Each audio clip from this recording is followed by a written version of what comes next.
I assume this is a female panda trying to mate, and the dude is just like, bamboo! Look guys, I'm a bear and pandas are my cousins, so we have to watch this video. Also, they're incredibly cute and I can't wait to see what this is about. This is exactly what I think about when I think about pandas. What do you mean? They're so dumb! Hey, Billy. Are you coming up to chill? What's the plan, bruh? Everything is awesome when you're a panda. There are some animals whose entire existence proves that nature isn't about survival of the fittest. It's survival of just barely being good enough. If life was a class, So it real. wouldn't be about passing with straight A's. It'd be about passing off your DNA before you become an F in the chat. Look, I can identify with that. Surviving by just barely being good enough. Some animals are universally recognized as the remedial students my of God. nature.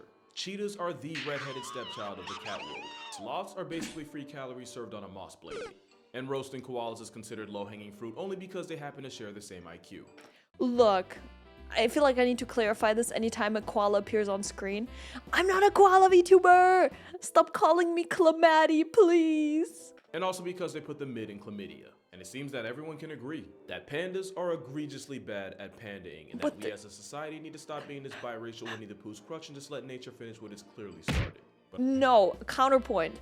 They are so cute and entertaining. Let them live. I say let them live. are pandas really that bad? Did we successfully gaslight the barcode bears of the world? Or do pandas really profit off the most OP pretty privileged genjutsu nature's ever seen? To find out, first we gotta lay out all the factors that make the Try to Panda challenge virtually impossible. But before that, this video was sponsored by absolutely no one. Let's get it. You probably already know that the panda's biggest problem revolves around it being a bamboo sink. 99% of the things that meets this oversized equality hamster's gullet is bamboo. Despite clearly being designed with carnivore software, it's the koala problem of building your entire meal plan around something that gives you very little back. Which is why pandas can spend up to 16 hours a day eating something they can only digest 17% of. The very definition of injustice is that when you Google sloth bear, this monochromatic try-hard vegan doesn't show up, since their diet of scarfing bamboo often leaves them with very little energy for anything else. So to accommodate this self-imposed energy budget, pandas developed relatively smaller sized organs, including, Their you brain. guessed it, their brains, and something else, but we'll get to that. But yeah, being a bimbo for bamboo might have literally nerfed their intelligence in the process. And some of you may have asked yourselves why the breathing bamboo purses don't just hibernate, since hibernation is basically power save mode for animals, and if anyone needs to save energy,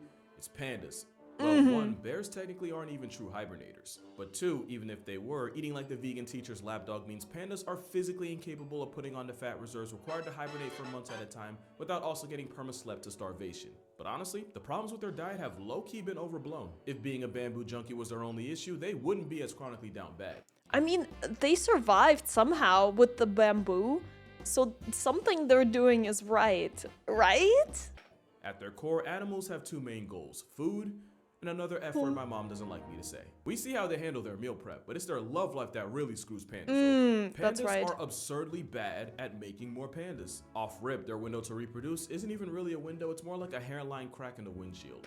I'm sorry, if I was busy 16 hours a day eating bamboo, I would also not be in the mood for much else. Female pandas ovulate 1 to 3 days out of the entire year.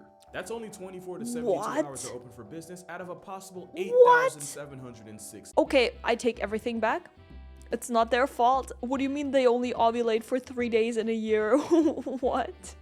And since being bent on bamboo means they eat, sleep, and socialize like a stereotypical Reddit user, finding a possible partner is often equally as difficult for them. Even if he does manage to track a female down, he still has a high risk of fumbling the opportunity because males are apparently illiterate at reading signs.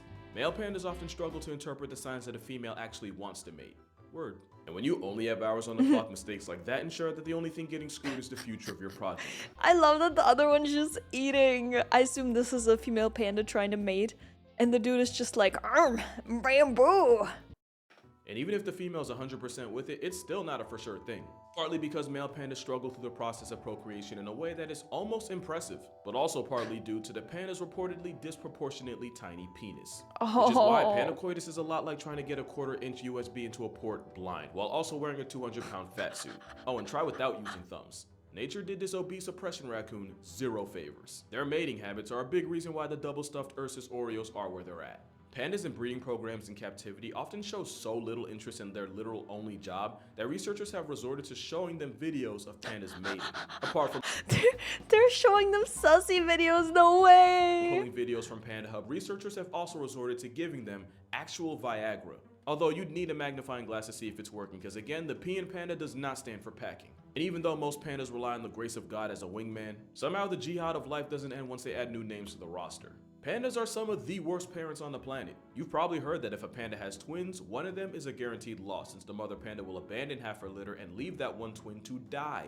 Which is even worse when you consider that grizzly bears will allegedly disown their cubs, but they only do it when there's one, since they'd rather start over with 2 to 4 cubs than put all their hopes and stock in one. The chosen panda cub doesn't get off scot-free either, since the yin-yang colored chonk bears of China have the highest mother-to-baby size ratio of any mammal. To put it in perspective, humans are typically 20 times bigger than their babies. Mother African elephants are typically 45 times heavier. A mama panda is approximately 900 times the size of her newborn baby. And since they don't have pouches like marsupials, that puts the panda at a legitimate risk of being turned into a chalk outline by its own oblivious mother.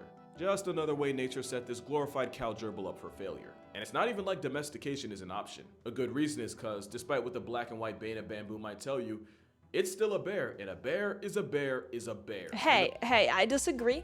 As you can see, I'm a very well domesticated bear, and you should definitely let me in when I knock on your door and ask to see the inside of your fridge. I promise you'll definitely be safe. The black sheep of the bear brotherhood is still liable to absolutely fold any human. Especially since the one plus of constantly crushing bamboo is a bite force comparable to big cats like lions. In case you thought this plus-size Oreo was sweet, one man nearly lost his whole leg after a giant panda wandered onto his land and crushed his leg like celery. Then there's the fact that a high-volume, low-efficient diet means the one-man bamboo processing plant known as the panda can poop a healthy 40 times a day. And of course, living in the chilly, mountainous forests of Asia, pandas figured out that they can stay warm by rolling around and covering themselves in fresh manure. No, that's worse. Oh my god, I'm so glad I'm not a koala or a panda. What the fuck? So if you want to add a biting, eating, pooping, sewer-smelling dependent to your family, like I always say, you're better off having children. Because there are no tax credits for providing for pandas. In fact, the opposite. Pandas quite literally cost millions of dollars just to keep alive. But mostly that's because giant pandas are leased by the Chinese government at approximately a fat million a year. And if one of those pandas gets knocked up, that'll set you back a cub tax of about 400,000. Which is why, currently, only 3 zoos in the US have a biracial, bamboo-munching beanbag of a Hi guys, if you're enjoying this video, don't forget to like and subscribe. Thank you! One of those zoos used to be San Diego. I say used to because one of the consequences of renting pandas is that gives China the ammunition to be petty. I'm not a political channel, I'll never be a political channel. I'm not implying any type of affiliation or bias, I'm just listing 2 things that happened. In 2019, Trump may or may not have fueled a trade war against China. And come May 2019, a mother panda and her son were recalled and sent back to China. Now you could argue the trade war had nothing to do with it and this was just the natural end of a panda loan. But 10 years earlier in 2009, Taishan the panda was deported not long after Obama met with the Dalai Lama. The Dalai Lama is, as far as China is concerned, an op. So my working theory is China uses pandas for diplomacy, but also as a vehicle of petty punishment. That's not really the pandas' fault, but at this point we might as well hold it against them too. We didn't even mention the fact that pandas aren't even really pandas. When zoologist Frédéric Cuvier first used the word panda in 1825, he was describing the red-headed raccoon we call the red panda. Wait, so red pandas are the OG pandas? I had no idea. The furry orca known as the giant panda wasn't named until much later, and it only got its name because at the time they thought it had a lot in common with the red panda. Turns out, they're not even close to being related, meaning this overgrown zebra yogi isn't even the original panda. And the fact that its monochrome mugshot shows up first when God, the red pandas are so adorable too. Ugh. you type panda and not live-action Shifu is one of the biggest injustices of nature.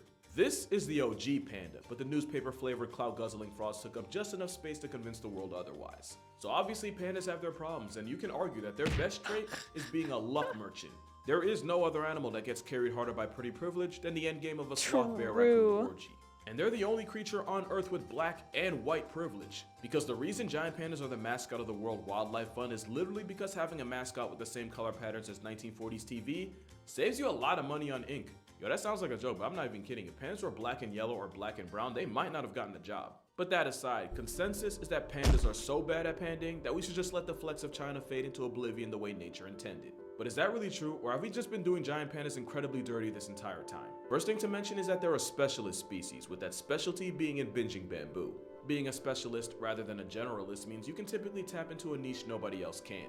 But that means they can adapt to changes in their environment, and that also means that they're only a couple things going wrong away from getting evicted from reality.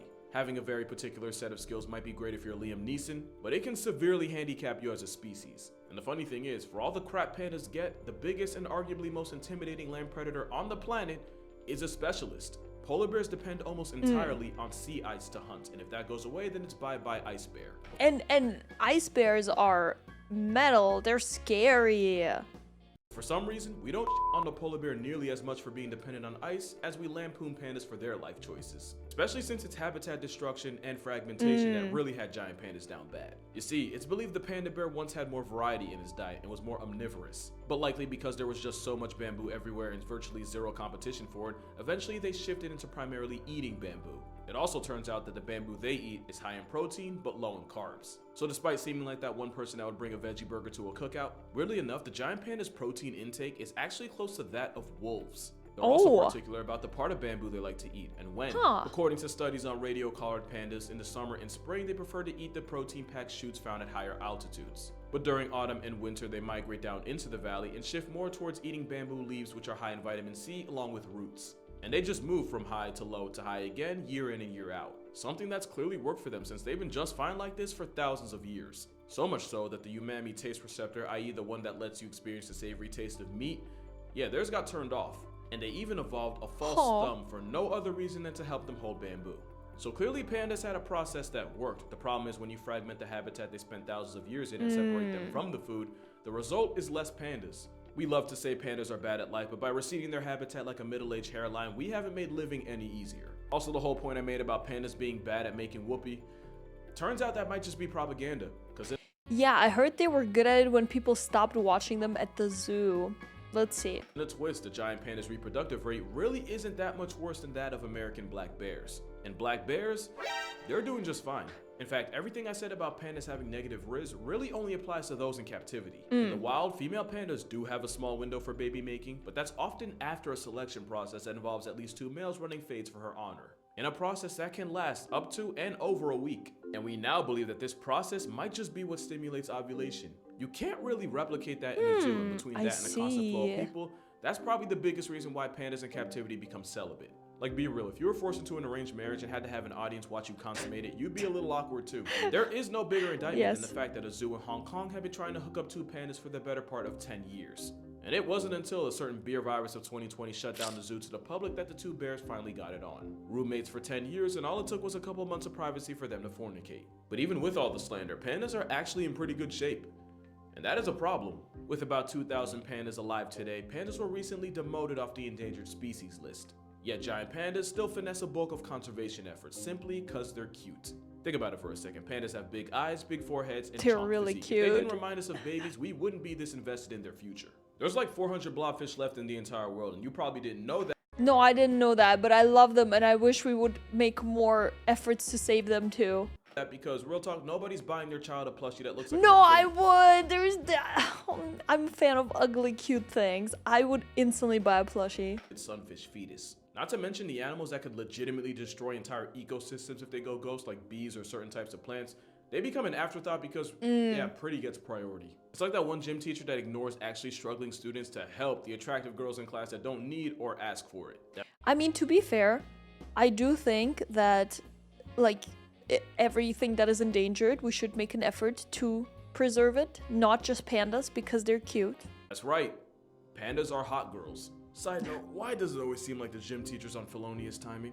Pandas aren't perfect, they're miles away from it, but at the end of the day, we've done far more to them than for them. But that's gonna do it for this video. Be sure to check out my book for 100 animals that can absolutely fold you like a lawn chair, link in description. Drink water, you need that stuff. Hug your mother, tell pops you appreciate him. Matter of fact, might have to make a Father's Day video in the name of equality. But until then, I'ma see y'all in the next one.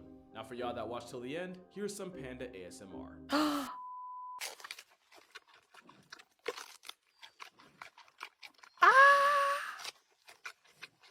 You guys don't know how happy this makes me. I love eating ASMR, like mukbangs, and I love animals eating. It's so freaking good. Let's go. I'm so glad I watched until the end.